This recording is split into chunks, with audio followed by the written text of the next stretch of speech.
The fluorescent lights hummed their morning dirge as Brooke Sullivan pushed through the emergency department doors at 5:11 a.m., 7 minutes before the shift officially began.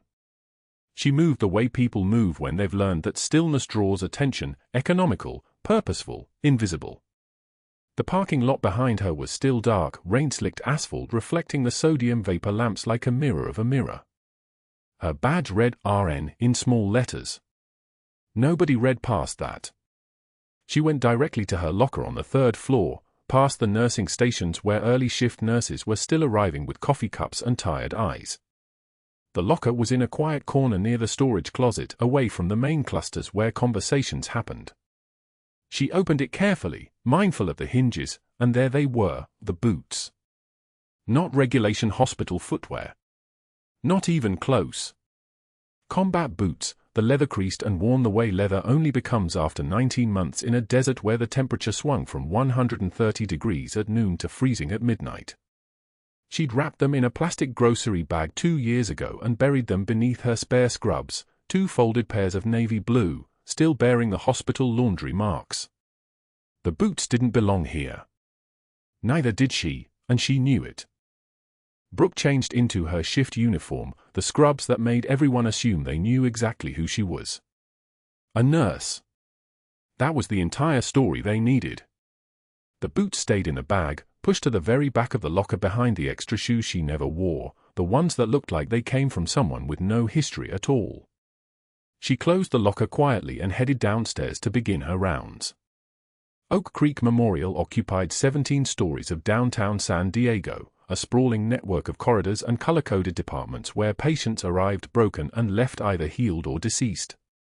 Brooke had worked there for 4 years, and in 4 years, she had become the kind of nurse people didn't really notice. Not because she was incompetent, the opposite. She was invisible because she did everything exactly right, the way people do when they're terrified of being seen. The charge nurse nodded at her. 2 nurses who'd worked the overnight shift pushed past without acknowledgement. She picked up her assignment for the day, 12 patients across the cardiac and post-surgical floors, including the new admission in room 347. She reviewed the chart in the medication room on the 2nd floor, the one where the fluorescent panels flickered slightly, creating a rhythm like a heartbeat that was almost arrhythmic.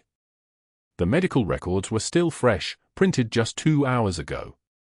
Colonel Michael Chen, 62 years old, transferred from Balboa Naval Hospital in San Diego with ongoing cardiac complications from an improvised explosive device injury sustained 19 months prior in Helmand Province.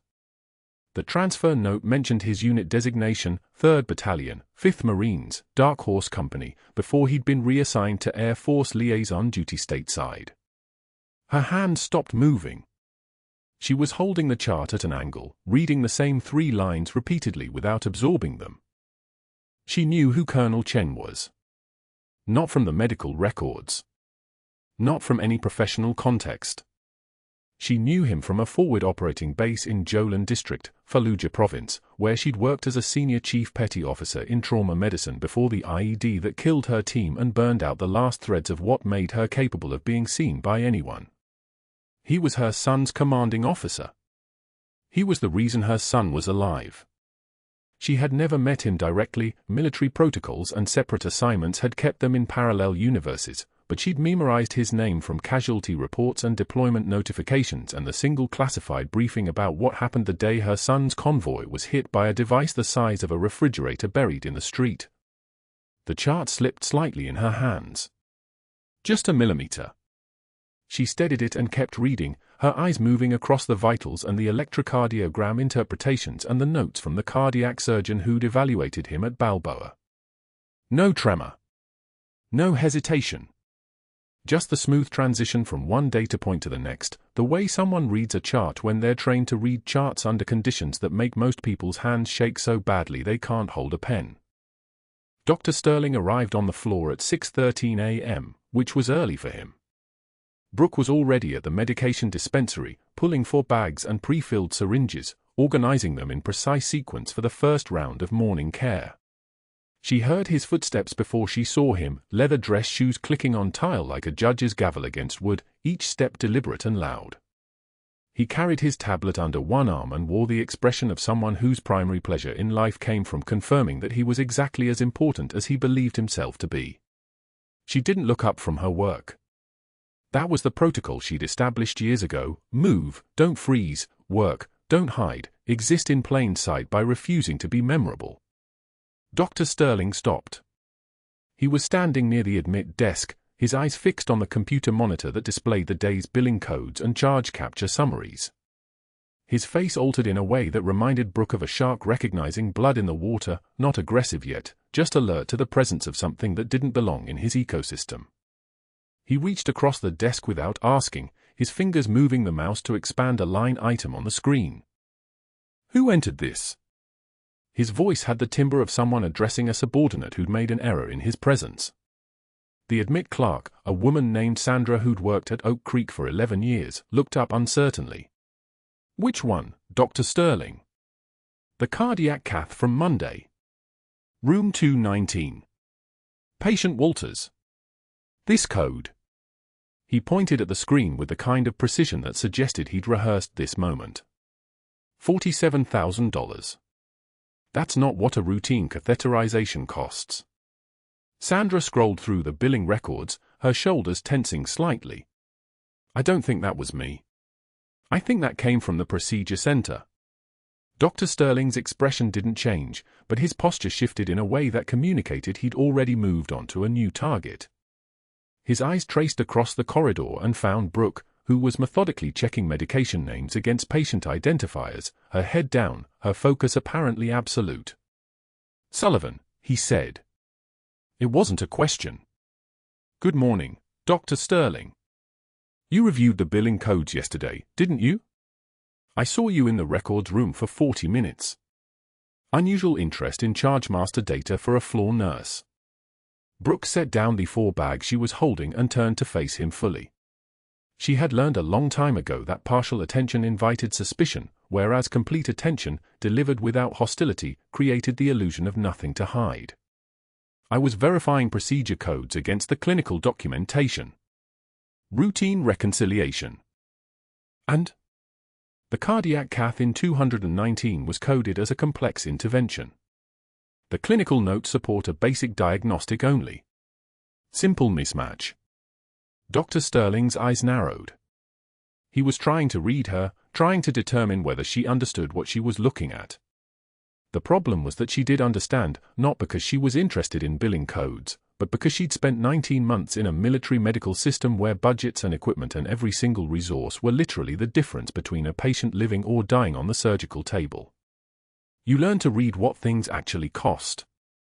You learn to understand waste the way other people understood their own names. "I'll look into it," Dr. Sterling said, his voice now carrying an edge like a knife running across stone. "Appreciate you catching that." He didn't sound appreciative. He sounded the way a man sounds when someone has just identified a crack in the dam he's been building, and he's making a mental calculation about how much pressure that crack can withstand before everything breaks. He turned away, his footsteps resuming their click-click rhythm down the corridor toward the physician's lounge, and Brooke watched him go for the space of 2 heartbeats. Then she picked up the 4 bag again and continued her morning preparation, her hand steady as surgical steel, her face carrying the pleasant blankness of someone whose thoughts exist somewhere the world cannot follow. But that wasn't the worst part.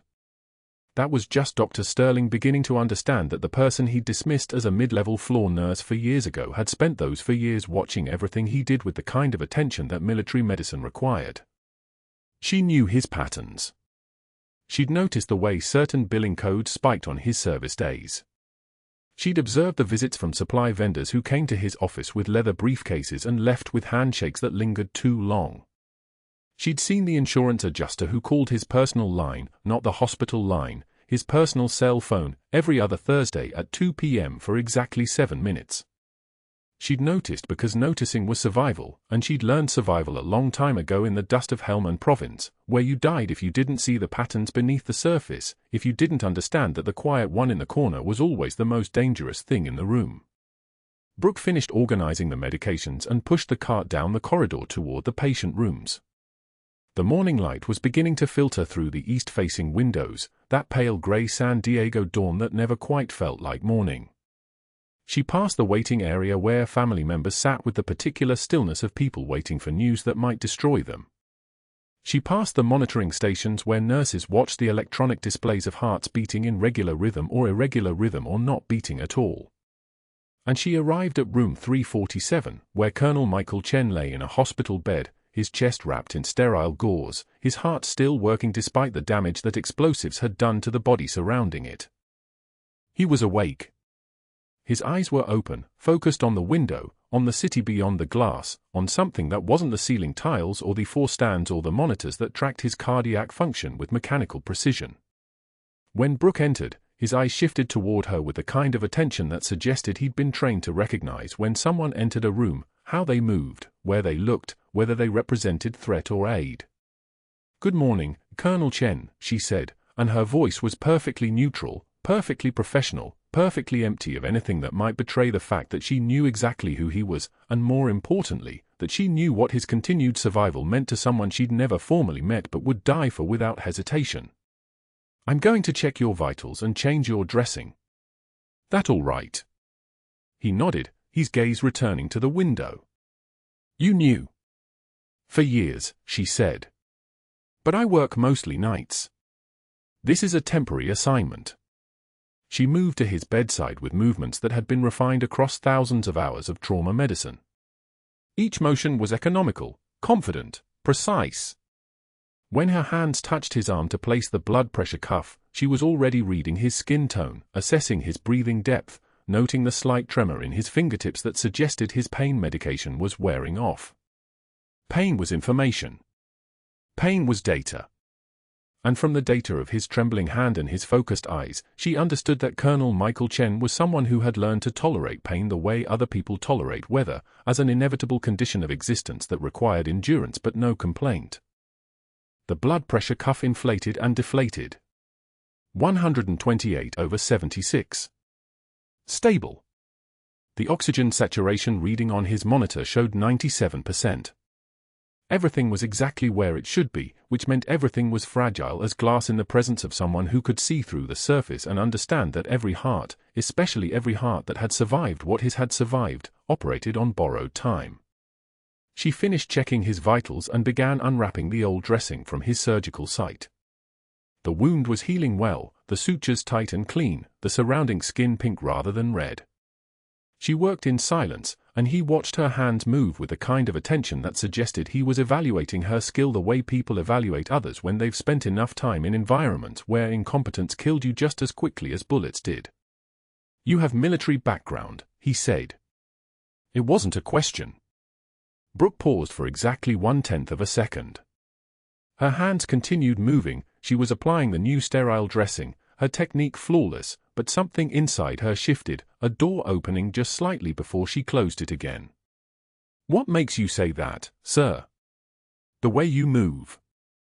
The way you read a room before you enter it. The way you checked my wound without asking questions about pain levels because you already read them in my vitals." He paused, his eyes still fixed on her hands. "Also, I recognize that limp. That's an IED injury. Lower right leg. Femoral artery damage, probably. You're compensating well, but it's still there if you know what to look for." She finished securing the dressing and stepped back, her face carrying that same expression of perfect professional neutrality. "I appreciate your observation, sir, but I think you might be reading patterns that aren't there.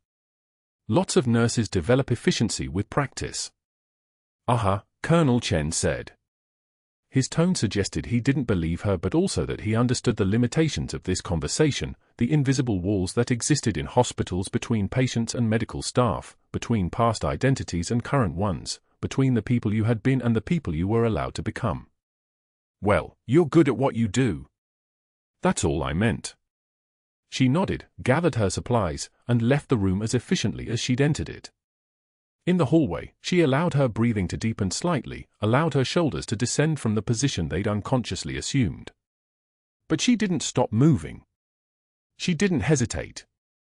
She didn't look back at the room where her son's commanding officer lay recovering from wounds that miracles and medical science had both contributed to healing.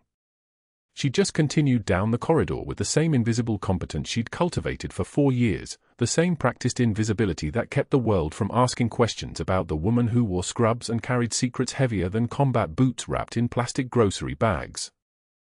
Somewhere on the first floor, Dr. Sterling was making a phone call, his leather shoes planted on his office carpet, his hand gripping his desk phone with the kind of tension that only happens when someone understands that a small crack in a dam can widen very quickly if you don't seal it immediately.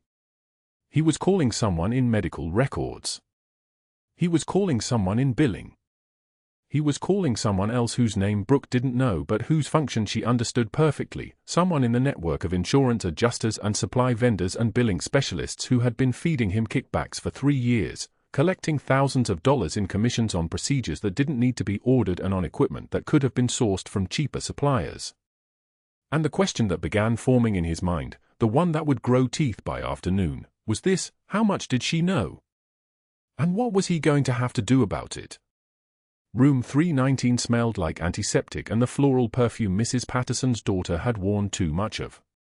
Dr. Sterling walked in at 10:16 a.m., chart in hand, his presence filling the space the way a storm fills a room before the rain starts. 3 adult children sat in chairs that squeaked against the linoleum. Mrs. Patterson dozed in the bed, her oxygen tubing trailing like clear thread against her papery skin. Sterling flipped through the chart with theatrical precision, each page turn a small accusation. "I apologize for the delay in your mother's pain medication this morning," he said, his voice smooth as warm honey poured over broken glass. He turned to face the family directly, leaving Brooke standing at the monitor like she was part of the wall. "Nurse Sullivan here seems to have forgotten basic prioritization." Again. Brooke's face remained perfectly still. Her hands were steady. Her breathing was even. She had survived 19 months in Helmand Province where again meant again the rockets came and again we lost someone. This was a small thing. A manageable thing. "Doctor," she said, her voice level and clear. Mrs. Patterson received her scheduled dose at 0600. 15 minutes early. "It's documented." He didn't look at the chart. He looked at her instead, his eyes moving across her face like he was reading something written in a language he was only beginning to understand. His jaw tightened. Almost imperceptibly. Almost. "Are you contradicting me in front of a patient's family?" His laugh was thin, surgical. "How very administrative of you." The daughter shifted in her chair. The son looked at his shoes. The youngest daughter's fingers gripped the armrest like she was holding onto the side of a sinking ship. Sterling continued without pause, addressing the family now, his tone shifting to something warmer, more trustworthy. "Perhaps if Nurse Sullivan spent less time questioning billing codes and more time at bedsides, we wouldn't have these gaps in care. It's a common problem with nursing staff, they fixate on administrative details and lose sight of the actual patients." He placed his hand on the bed rail with practiced gentleness. "Don't worry. I'll personally oversee your mother's care going forward. This sort of thing won't happen again." The daughter nodded. Relief flooded her face. Sterling had given her permission to stop being uncomfortable. Brooke took one measured breath. Pulled the oxygen saturation data up on the monitor, 96%, stable, exactly where it should be. She blinked once. A single tear escaped, the kind that came not from emotion but from the sharp intake of breath, from the body's autonomic response to being struck. She wiped it away without breaking eye contact with Sterling. Her hand didn't shake. "The documentation is time-stamped, Doctor," she said quietly. "You should check your own protocol on fraudulent billing codes." The room froze. The youngest daughter's mouth opened. The son stopped breathing. Sterling's face underwent a transformation, anger flickering across it like lightning behind clouds. But he didn't respond. He turned and walked out, his footsteps clicking against the tile with the precision of a countdown. Brooke finished checking Mrs. Patterson's drains. Documented the medication. Made a note about Sterling's assessment. Then she went back to the nurse's station and continued her shift like nothing had happened, because in her old life, in the places where the sound of incoming fire meant you kept moving or you died, nothing had happened. A challenge had been issued and met. The outcome was still being written. At 1:15 p.m., Brooke sat in the break room with her lunch, leftover pasta in a cracked Tupperware container, the plastic warped from 1,000 trips through the microwave. Jennifer, Marcus, and the new grad Amy sat at the adjacent table. They had been talking when she arrived, their voices filling the small space with the comfortable rhythm of people who belong to each other. They stopped talking when she sat down. She opened her container, twirled pasta onto her plastic fork. The fluorescent lights hummed overhead, that constant, almost subliminal sound that hospitals never escaped, like the building itself was breathing. Jennifer gathered her lunch containers without a word. Marcus reached for his juice bottle. Amy hesitated for half a second, her eyes meeting Brooke's with something like apology, something like fear. Then she followed. They moved to the far corner of the break room. Jennifer said something. Marcus laughed, sharp, performative, meant to be heard. Amy looked back once, guilty, then turned away. Brooke ate methodically. Chewed each bite the way she'd been trained to eat in field conditions, efficiently, completely aware of the fuel her body needed.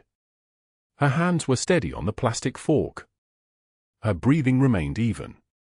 This too was a manageable thing. 3 nurses choosing self-preservation over solidarity was not unexpected. It was human. It was predictable. She thought about the $47,000 catheterization coded as $12,000. She thought about the insurance adjusters Sterling met for lunch in the hospital cafeteria, their conversations conducted in low voices beside the salad bar. She thought about the supply vendor who had suddenly started bringing Sterling coffee. Small kindnesses that carried weight. By 3 p.m., the unit communication board had been updated. Brooke saw it when she passed the nurse's station on her way to restock the medication cart. The paper was printed in bold letters, her name in clear type. Disciplinary action, R.N. Sullivan, failure to follow medication administration protocol. Insubordination during patient care. Unauthorized review of departmental billing procedures. Formal counseling required. 27 staff members would pass this board during the shift change at 3:02 p.m. 27 people would read her name and Sterling's accusation. The unauthorized review was the real charge. That was the threat. That was the blade. Brooke read it once, her finger tracing the words as if she could read something underneath them, some hidden truth written in disappearing ink. She didn't take the paper down. She didn't call Sterling's office. She didn't cry or rage or demand to be heard. She memorized the exact wording because her mind worked that way, retained details like a camera, like a weapon stored for later use, and she moved on. But that wasn't the worst part. The worst part was that at 2:23 p.m., while Brooke was drawing up medications at the Pyxis machine, her phone had buzzed once in the pocket of her scrubs. A text from an unknown number. No words. Just an image. Her military service photo, the one from her senior chief petty officer record, the one with her hair cropped short and her uniform pressed, her eyes carrying the look of someone who had seen what civilians never saw, accompanied by 7 words, "Who are you really?" She had deleted the message immediately. Her hands had shaken for 3 full seconds, 3 full seconds of her autonomic nervous system betraying her, 3 seconds of tremor before she forced her fingers still and forced the fear down into the place where she kept all the things that could not be spoken aloud. Sterling was digging. Sterling was reaching into the network of favors and private investigators and credentialing specialists that he kept on retainer for situations exactly like this. She didn't know the specific mechanics yet, wouldn't know until later that he'd called the hospital president, the state nursing board, the credentialing investigator named Don Breslow, but she knew the trajectory. She knew what came next. Meanwhile, Colonel Chen slept in room 347 with his chest tube running clear fluid the color of weak tea. Brooke had checked it twice during the morning rounds. The output had been 50 cubic centimeters per hour when he arrived.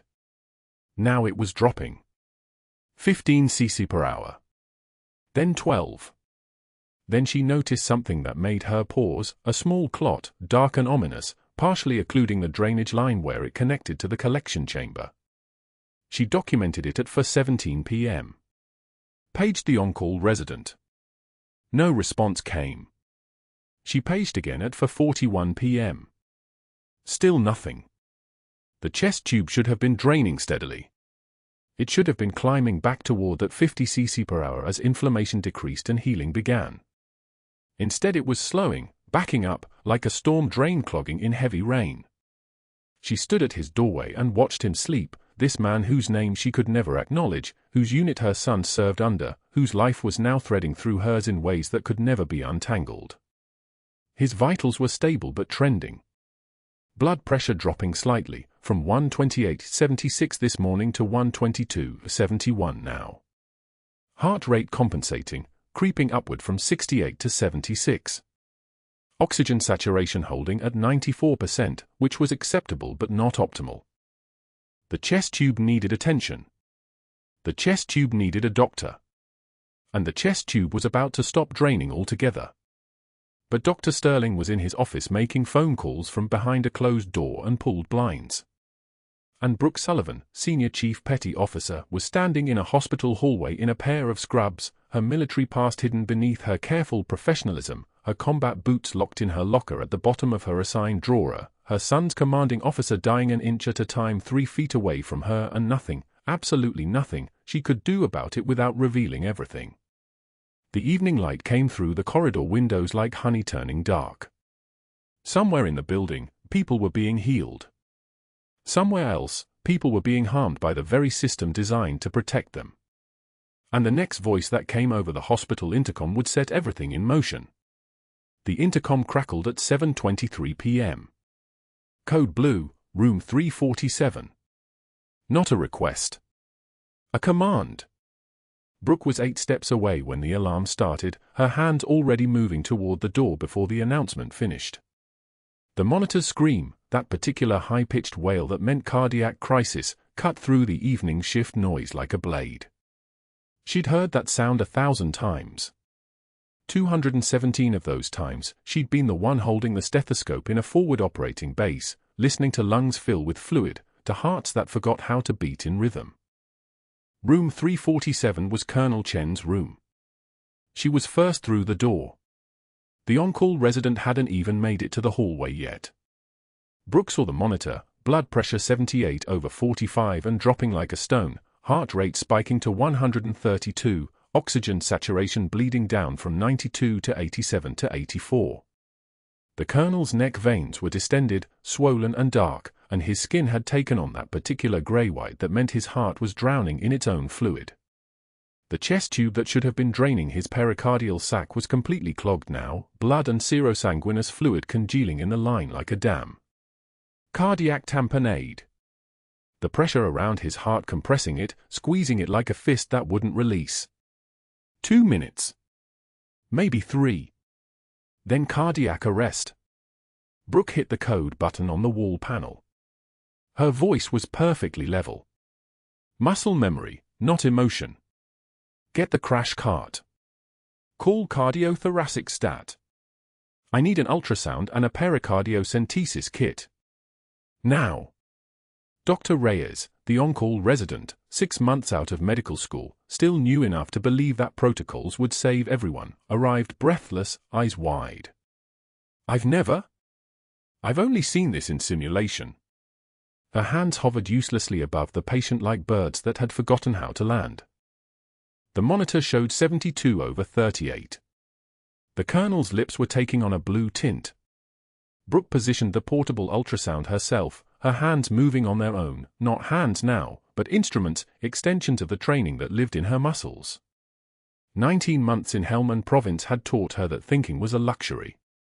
The subcostal window found the probe with the precision of someone who'd done this with shells falling and sand in her teeth and the knowledge that the man on the stretcher had a wife and 3 kids waiting for him to come home. The screen flickered to life. There it was, a massive pericardial effusion, the fluid pressing the heart into an irregular, struggling shape. The chambers weren't filling right. The pressure was suffocating him from inside his own ribcage. He needs decompression now or he arrests in 90 seconds, Brooke said. Not a suggestion. A statement of fact. Dr. Reyes stared at the ultrasound probe like it was written in a language she'd never learned. Her voice came out small and scared. I can't. I've never actually done one. The monitor climbed downward, 68/38. The oxygen saturation was at 81% and falling. Dr. Sterling arrived then, summoned by the code alarm, moving with the kind of controlled urgency that belonged to someone accustomed to being the smartest person in every room. He assessed the scene in 4 seconds, the frozen resident, the clogged chest tube, the ultrasound probe in Brooke's steady hands, the patient in the active process of dying. He saw an opportunity. Step back, Sullivan. You're not authorized for this procedure. The monitor beeped its descent, 65/36. 60 seconds. Brooke's voice didn't change pitch. Didn't accelerate. Sounded like someone ordering coffee, not fighting to save a life. Then do it yourself, doctor. He has 90 seconds. Sterling looked at the ultrasound screen showing the massive effusion, at the resident's paralyzed hands, at the pericardiocentesis kit sitting unopened on the crash cart. His eyes flickered, just for a moment, long enough for Brooke to see the calculation happening behind them. A cardiologist, yes, but these procedures were delegated now. He had residents for this. His hands were shaking slightly, not visible to most people, but Brooke had been trained to read the smallest tremors, the micro-movements that separated the living from the dying. If he picked up that needle now, his hands would shake worse. The whole unit would see. Questions would be asked about why a senior physician was suddenly incompetent. He made his choice, safety over urgency. Protocol over patience. I've paged the cardiothoracic fellow. We wait for appropriate personnel. The monitor showed 61/35. The heart rate had climbed to 148. The silence in room 347 became a living thing, pressing down like the fluid pressing down on the colonel's heart. Brooke looked at the monitor. She looked at the colonel's face, grey and slack, the color of old concrete. She thought about Jamie, her son, stationed at Kandahar, commanding aviation support missions across 3 provinces, getting a phone call that his commanding officer had died on a hospital bed because a procedure took too long. She thought about 19 months in Helmand Province where waiting meant body bags. Where indecision meant funerals. She thought about the boots in her locker. About the call sign she'd left behind. About the woman named Reaper who made decisions when no one else could. No, she said. She picked up the pericardiocentesis needle.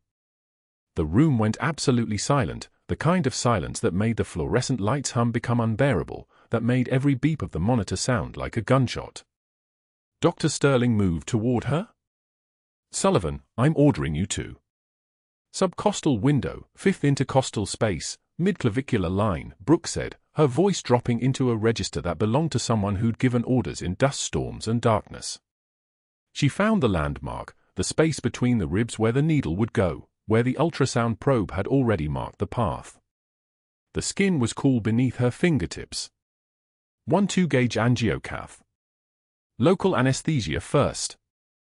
Dr. Reyes, terrified, unsure, but trained enough to follow clear orders, moved without thinking.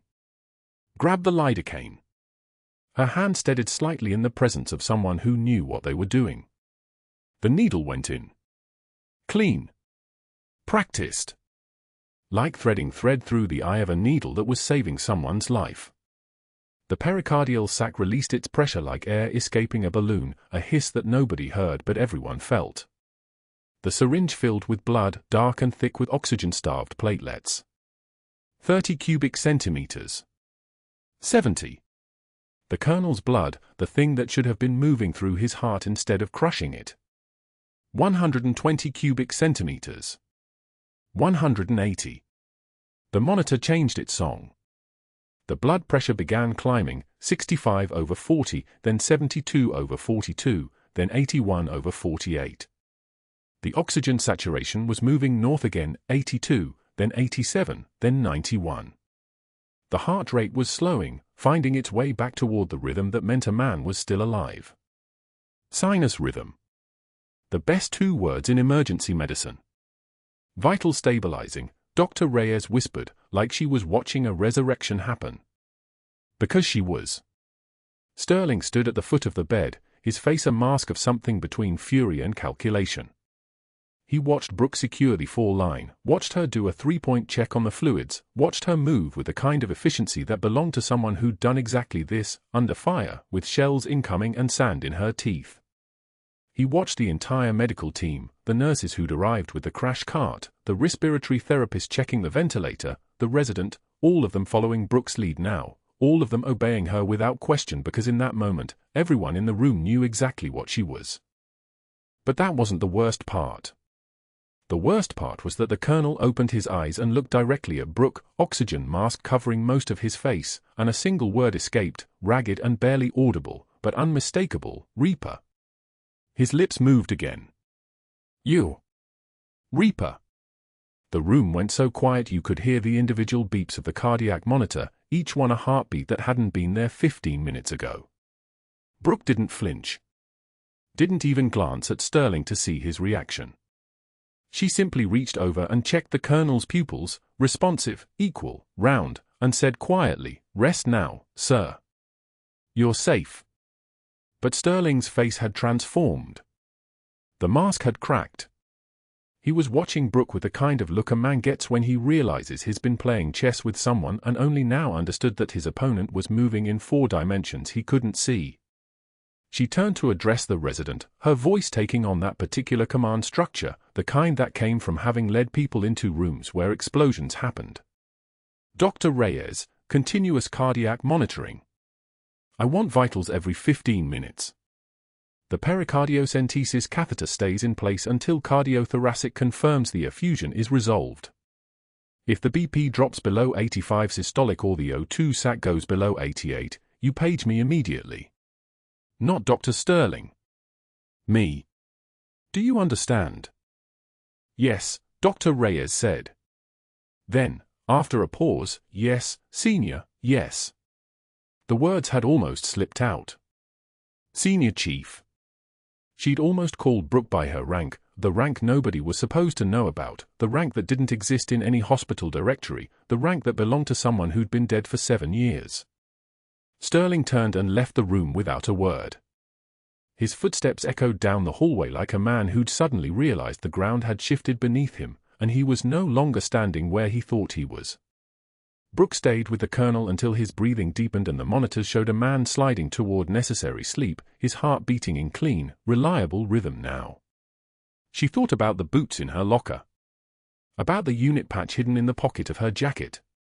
About the phone number she'd memorized but never written down, the classified Pentagon line that had belonged to a different life, a different Brooke, a version of her that had learned to make decisions when everything else fell apart.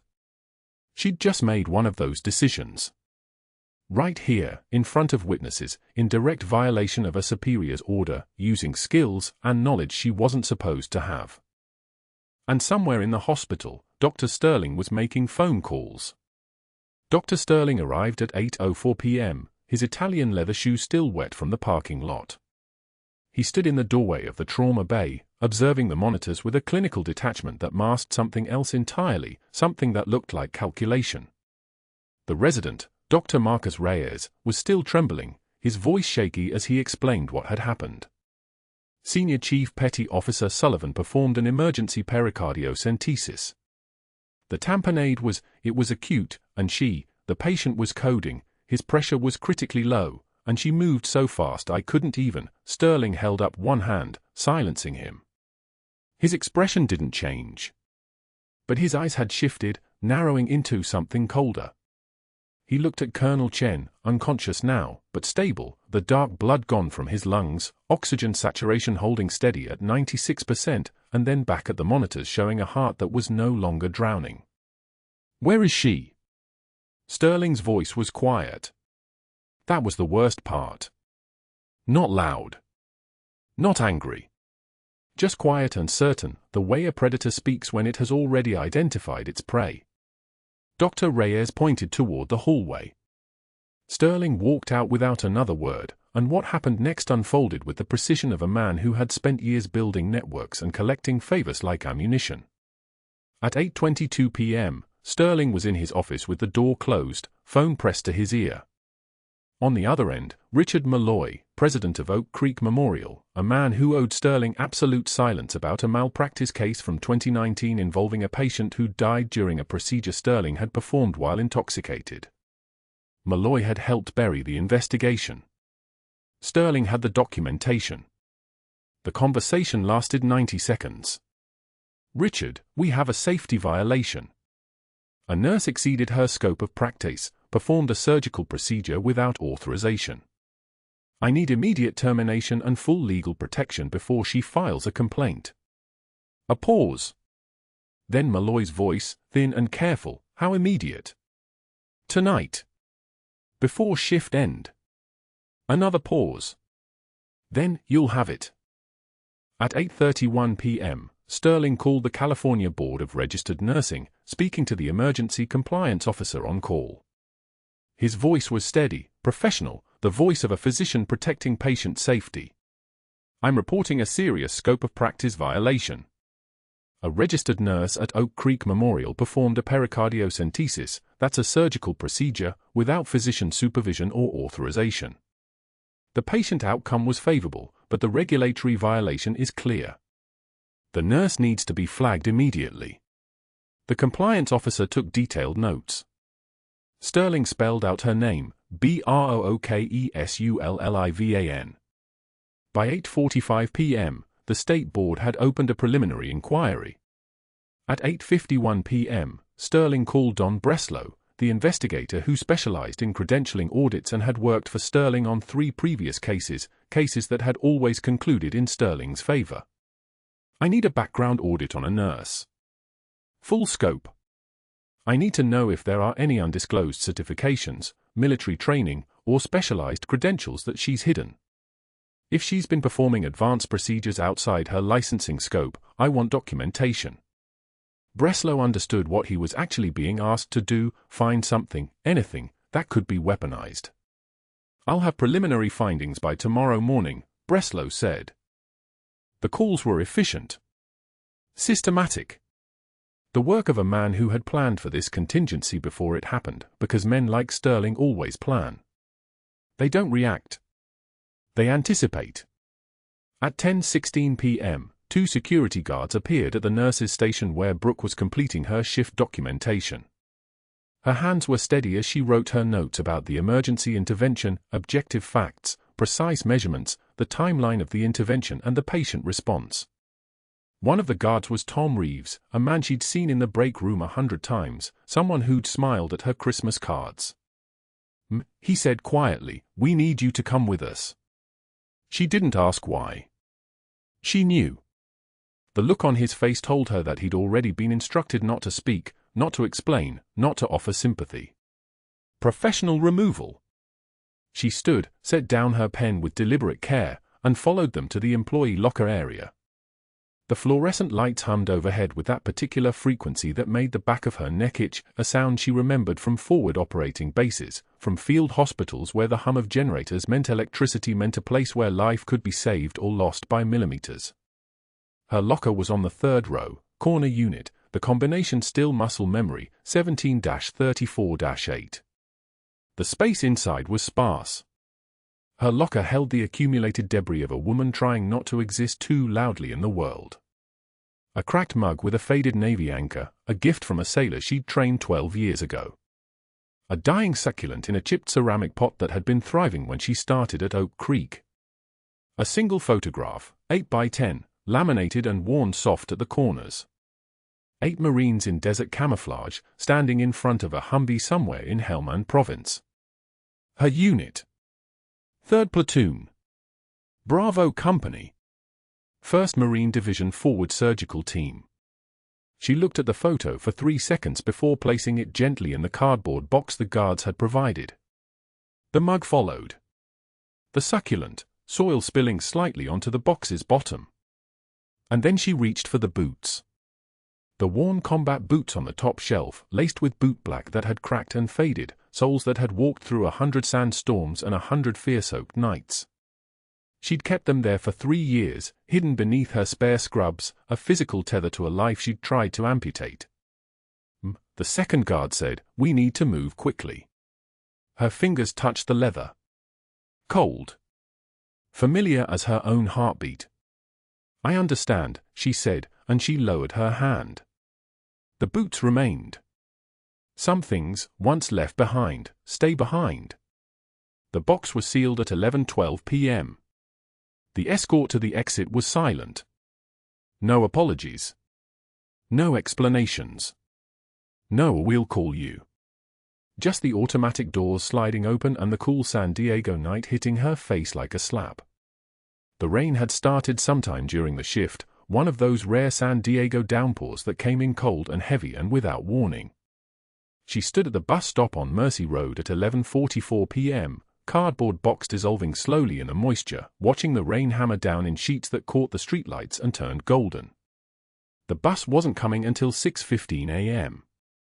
She knew this because she'd checked before walking out, because part of her brain, the part that still functioned on military protocol, understood that you always know your exit strategy, always have a timeline, always understand the terrain.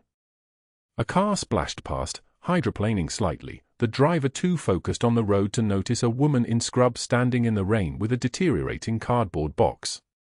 Then another. And another. The rain intensified until it sounded like static, like the hiss of air escaping from a lung, like the sound of a body's systems shutting down. She didn't cry. She'd learned not to cry somewhere between Sanjin Valley and a field hospital that smelled like copper and diesel fuel. Crying was a luxury. Crying meant you'd stopped functioning. She stood motionless at the bus stop, and the mug, the cracked mug, began to crack further. The box was held together by a single layer of corrugated cardboard that was now soft as tissue. Somewhere inside, the photograph of 8 Marines, 3 of their faces marked by death, began to absorb water and warp at the corners. By 1:15 a.m., she was still there. The rain had slowed to a drizzle, and the cold had settled into her bones with the kind of permanence that made her wonder if she'd ever feel warmth again. Her combat boots were still in her hospital locker, on a shelf above a row of spare scrubs that would never be worn. They represented 19 months of deployments under fire, 214 Marines treated, 47 lives pulled back from the edge of death by hands that had learned medicine in a place where anesthesia was a luxury and improvisation was protocol. She'd left them behind because sometimes survival means releasing everything that identifies you. Sometimes it means walking away without looking back, even when looking back is the only thing you want to do. But that wasn't the last time she would see those boots. What was about to happen next, in exactly 32 minutes, would change the meaning of that single pair of worn leather shoes from a symbol of loss to something else entirely. The black SUV cut through the rain at 1:36 a.m., headlights splitting the darkness like a blade through silk, and stopped with the precision of military machinery directly in front of the bus stop where Brooke Sullivan stood motionless, cardboard box clutched against her ribs, completely soaked through. A Navy captain stepped out first, uniform immaculate despite the hour, followed by a young man in dress blues, Jamie, her son, and then Colonel Chen in a wheelchair and 4-pole rising beside him like a metal sentinel, tube still snaking down to his wrist. The rain hammered against the pavement around them. Nobody moved. Brooke's hands went numb. Colonel Chen's eyes found hers across the space between them, and his morphine-hazed voice cracked the silence, "Reaper." That single word, the call sign she'd carried through 19 months of combat deployments in Helmand Province, through 100-degree heat and incoming fire and the weight of 47 lives she'd held together with her hands when medicine ran out and only determination remained. Nobody outside the wire had known that name. Nobody outside that unit. The word hung in the rain like a secret finally exhaled. Jamie's voice came next, and it broke like fractured glass, Senior Chief Petty Officer Sullivan. He didn't move from attention, but his shoulders trembled with the effort of restraint. "Mom. Your service file." It came through. Everything came through. He extended a manila envelope, and when Brooke opened it with shaking hands, the words blurred through sudden tears she'd been too disciplined to shed in the break room, in the parking lot, at the bus stop alone. 3 Navy Commendation Medals. 2 Bronze Stars. The names of 47 service members she'd saved. 47 lives. The papers moved like they were underwater. "We need to move, Senior Chief," the captain said with the kind of respectful deference reserved for the decorated and the dangerous. "Admiral Moss is waiting. The ceremony is ready." A ceremony? At this hour? In the middle of the night? Brooke looked at Colonel Chen and understood immediately. They weren't waiting for dawn, weren't following protocol. This was military extraction. This was a message being sent to someone. She got in the vehicle without a word. The hospital boardroom had been transformed by 4:15 a.m. into something that looked like a war room and a cathedral combined. Television cameras stood in corners like mechanical witnesses. Military personnel lined the walls in dress uniforms that seemed to glow under the fluorescent panels.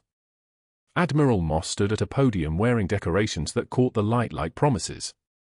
Brooke was guided to a position of honor in the center of the room, still in her borrowed Navy service uniform that Jamie had retrieved from the depths of the hospital storage, a uniform she hadn't worn in civilian life, in this liminal space between 2 identities.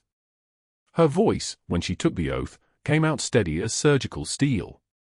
For extraordinary heroism in the preservation of human life, demonstrating the highest traditions of naval service both in combat and civilian medical practice, demonstrating selfless courage under pressure, and maintaining moral integrity in the face of institutional corruption. Admiral Moss read the words like he was reading them directly into the fabric of the institution itself. Senior Chief Petty Officer Brooke Sullivan. Secretary of Defense Medal for Valor. The medal was pinned to her uniform. Heavy. Real.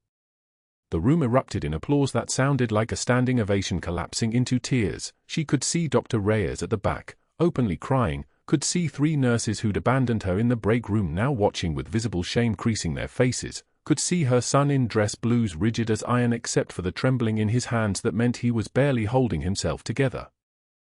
And somewhere outside the boardroom, because the military had made absolutely certain he would witness this, Dr. Nathan Sterling watched through a window flanked by 2 FBI agents in dark suits, watched the medal being pinned to a woman he'd called nothing, watched his entire constructed world collapse like a building imploding into its own foundation. The room went so quiet you could hear the fluorescent lights humming their mechanical dirge. Sterling's phone buzzed. And buzzed. And buzzed again. Messages from board members distancing themselves. Messages from the State Medical Board initiating license revocation proceedings. Messages from colleagues who'd suddenly remembered they had no memory of him at all. FBI agent Torres stood in the hallway with a document folder thick enough to be a novella. "Dr. Sterling, we have 18 months of fraudulent billing codes. Kickback payments from 3 medical suppliers. Falsified chart documentation spanning 47 patient encounters. Your communications with board members regarding Ms. Sullivan's employment constitute witness tampering in a federal investigation. You're also being charged with obstruction of justice for attempting to discredit a decorated military officer." Sterling's face cycled through emotions like channels on a broken television: denial, deflection, calculation, and finally a kind of hollow resignation that made him look exactly like what he was: small, ordinary, caught. Don Breslow, the investigator Sterling had hired to bury Brooke's history, sent a text that afternoon: "You didn't mention she was decorated military. I don't investigate heroes. Contract void. Invoice cancelled." The words on the screen might as well have been bullets. By dawn, security camera footage played across every morning news broadcast in San Diego, grainy, clear enough, showing Brooke's hands moving with absolute precision around Colonel Chen's chest at 7:23 p.m., showing her performing the pericardiocentesis with the muscle memory of someone who'd done this in deserts under fire, while Dr. Sterling could be heard in the background ordering her to stop, ordering the panicked resident to wait for cardiothoracic, ordering everyone to do exactly nothing. While a man died on the table. The news anchor's voice carried across the city: a decorated Navy veteran, fired for saving a life, honored by the Department of Defense within hours of her termination.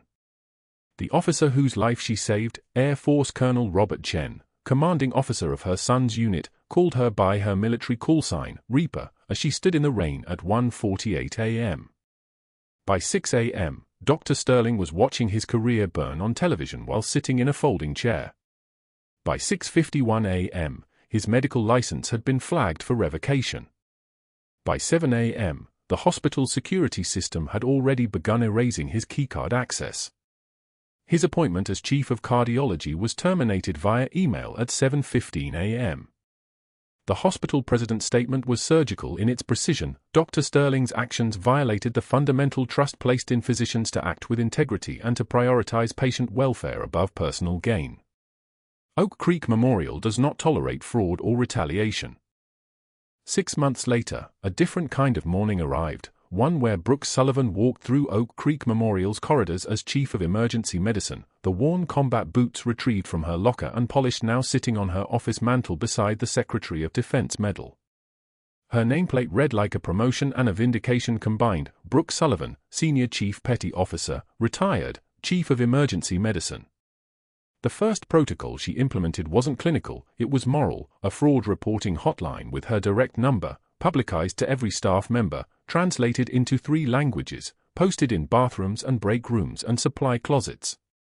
"You see something wrong," she'd said at the all-staff meeting, "you call me. Directly. No chain of command. No protecting colleagues. Just call." Dr. Reyes now completed her fellowship under Brooke's mentorship, learning not just procedure but something harder to teach: integrity as a non-negotiable condition of practice. Jamie visited on weekends, bringing Colonel Chen in civilian clothes, now retired but consulting for the VA hospital system, the 3 of them having coffee in that same staff lounge that once exiled her, speaking in low voices about deployments and recoveries and the strange grace of second chances. Meanwhile, at a strip mall parking lot off Highway 163, a man sat at a folding table under a banner reading "Cut Rate Insurance, Low Premiums, Fast Quotes." Dr. Nathan Sterling, medical license revoked, board certification suspended, federal charges resulting in 18-month supervised release and $340,000 in restitution to patients he'd defrauded, wore a wrinkled polo shirt that had started the day clean. A car pulled up around noon. A potential customer. Sterling straightened, put on his sales smile, extended his hand. The man looked at him, recognition flickering across his face. "Wait, weren't you that doctor on the news?" "The one who got caught." The man didn't finish. He drove away without getting out. Sterling sat back down. Around him, the San Diego sun beat down on the asphalt like judgment. Around him, his folding table sat empty except for a price list nobody would read. He needed to move that table by 6, when the shopping center manager would lock up. He needed to find a different parking lot tomorrow. He needed to find something, anything, that didn't involve sitting alone with his own diminished reflection. Across the city, Brooke stood at a podium during a nursing conference, speaking to 200 people about moral courage in healthcare. Her hands didn't shake. Her voice didn't waver. "We carry our battles in different ways. Some of us served in uniform. Some serve at bedsides. But the mission is identical: preserve life. Especially when the cost is high. Especially then." The camera closed on her office at sunset, the combat boots catching golden light beside her nameplate. Beside the boots, a framed photo, the 8 Marines from Helmand Province, but now next to it, a photo of her current team: Dr. Reyes, 3 nurses, 2 residents, Jamie in civilian clothes visiting for the weekend. The light turned everything amber. The medals caught fire. And somewhere in the hospital, people were being saved by someone who'd learned that true heroism isn't about recognition, it's about doing the right thing when nobody's watching, and then having the strength to stand in the light when they finally are. If this story resonated with you, if you've ever seen someone underestimated, judged by their cover, proven to be so much more than anyone realized, please like and subscribe. Share this video with someone who needs to remember that the quietest people in the room might just be the ones holding it all together. Leave a comment. Have you ever been seriously misjudged by someone in authority? What happened when the truth came out? We read every comment, and your story matters.